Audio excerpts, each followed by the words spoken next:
শাওনৰ পথাৰত কপালৰ কেঁচা ঘাম সৰে, মুঠি মুঠি কৰি কঠীয়া বোলাওঁতে কাৰ?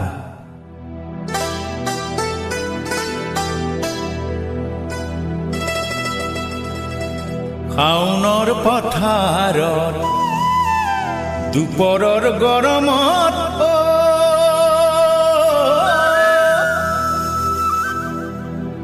অৰুণিৰ কোমল গালৰে